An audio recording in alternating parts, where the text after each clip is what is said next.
Hey, what's going on, everyone? This is Peter Jennings, and I go by CSURAM88 across the daily fantasy industry.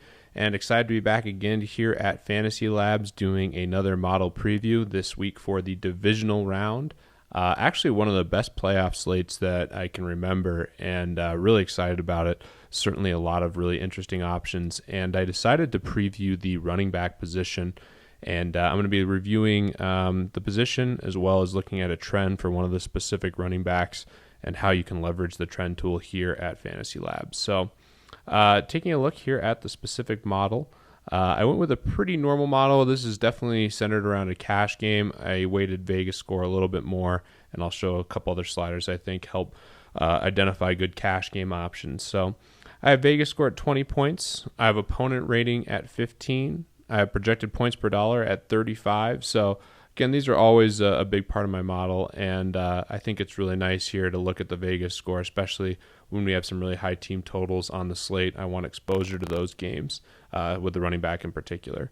And then a little bit farther down, we have projected points per dollar, projected plus minus at 10, projected floor at 5, which is another way to capture some stats that are nice to look at for certain guys. You'll see Le'Veon Bell has by far the lowest floor, and honestly should be even higher than that if you take away injuries. So that's a nice way to identify good cash game plays. And then I have market share at 10 points and projected plays at 5. So really trying to identify the guys who are going to play a lot and who are in good spots, especially with the team total. So seeing who it spits out here, Ezekiel Elliott is the number one guy who I really like. And one thing I wanted to look at before, too, is just the ownership. And this is actually how I think it's going to break down. I think Le'Veon and Ezekiel Elliott will be the two highest owned running backs, the two most expensive, which means we'll see roster construction lead to cheaper receivers and potentially paying down at quarterback if these guys are going to be popular. And then Devonta Freeman, LeGarrette Blount, Thomas Rawls, Dion Lewis, Spencer Ware. So this is another way to identify potential cash game options, is taking a look at the ownership. And we certainly take into account a lot of different things. It's specifically more looking at the millionaire maker and the big tournament ownership. In cash games, you'll see guys like Le'Veon and Ezekiel Elliott even higher owned more than likely. But going again back to we have the raw projections here as well, but going back to the ratings, Spencer Ware is the next guy here. That's someone I'm really interested in. I'm curious to see how much opportunity he gets in this spot, but he's healthy, I think, at this point, or at least healthy enough to get a full complement of snaps and his normal workload. So I do like Spencer Ware here at home against Pittsburgh.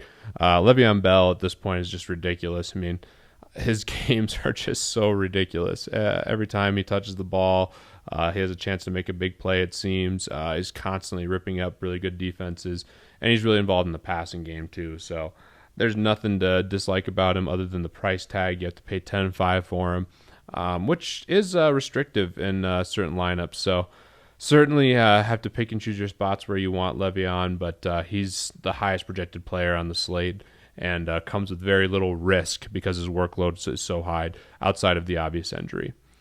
James White and Dion Lewis make the next two guys. Definitely going to sprinkle these guys in all over GPPs. I think there's a lot of opportunity for them, and as a huge favorite, New England certainly looks like they're going to score on the ground.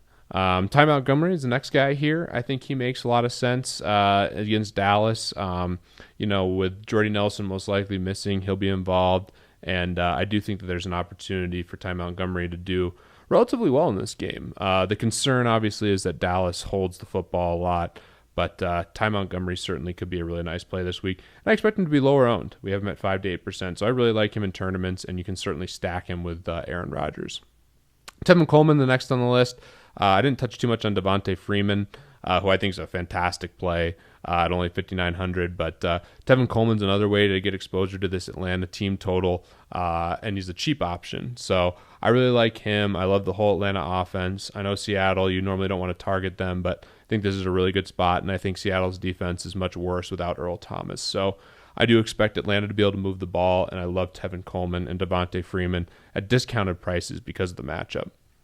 LeGarrette Blount's the next guy here on the list, and he's just been ridiculous at home, and I actually made a trend with LeGarrette Blount. So if we take a look here, I made a trend on our trends tool, something I like to utilize a lot. You can definitely look up specific situations and see who's going to do well. But when you look at LeGarrette Blount, and the spread is between minus 17 and minus 10, which it is for this game, when the Patriots are at home and they're a favorite, he goes absolutely off. You can see the expectation here would be 10.38 points based on the salary, but his actual points has been 20.47 DK points.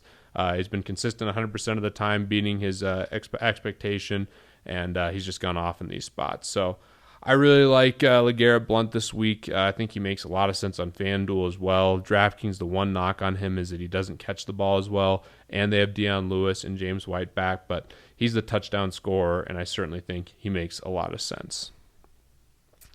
After that, you have Thomas Rawls, who's coming off the big game. His price has really risen, so I'm not as high on him relative to Blunt and Freeman and Spencer Ware, and even the cheaper Patriots running backs. So I don't know if I'm going to be chasing the points with Thomas Rawls, but I get it. Atlanta hasn't been good against the run either, so there's merit to taking him, but he's someone I probably won't have exposure to. And after Thomas Rawls, all the rest of these guys, Lamar Miller, I mean, if you really want to take a tournament shot, Christian Michael is the same kind of thing. I don't really have interest in them. I'm going to have a narrow core at running back. I think that these are the guys you want to take a look at here, and certainly the ratings here at Fantasy Labs bear those out. So hope that was helpful for you guys, especially mixing in the trend. Definitely going to be looking to do that more in the future. Good luck to everyone in the divisional round of the playoffs, and of course, looking to see more Fantasy Labs subscribers on the top of the leaderboard.